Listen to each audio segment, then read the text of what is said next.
চলো চলো আজকে তোমাদের সঙ্গে একটা মাশরুমের রেসিপি শেয়ার করছি। এটা দারুণ টেস্টি হয়, খেতেও খুব সুন্দর হয়।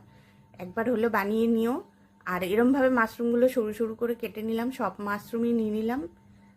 আর একটা টমেটো আমি একদম সরু স্লাইস করে কেটে নিচ্ছি।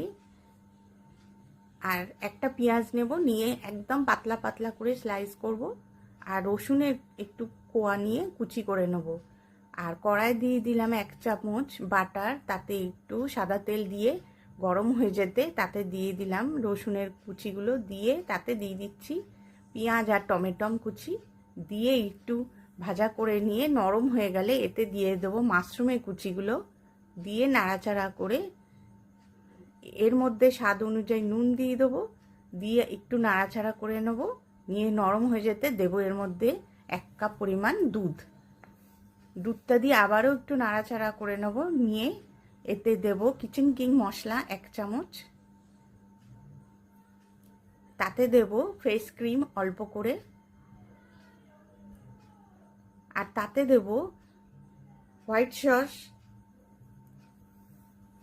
2 চামচ, দিয়ে নাড়াচাড়া করব একটু।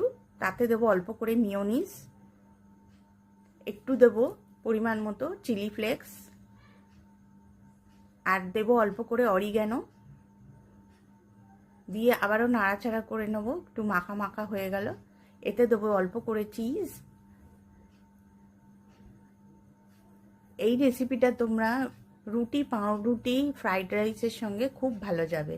তৈরি হয়ে গেছে আমাদের ক্রিম হোয়াইট মাশরুম। একবার হলেও বানিয়ে খেয়ে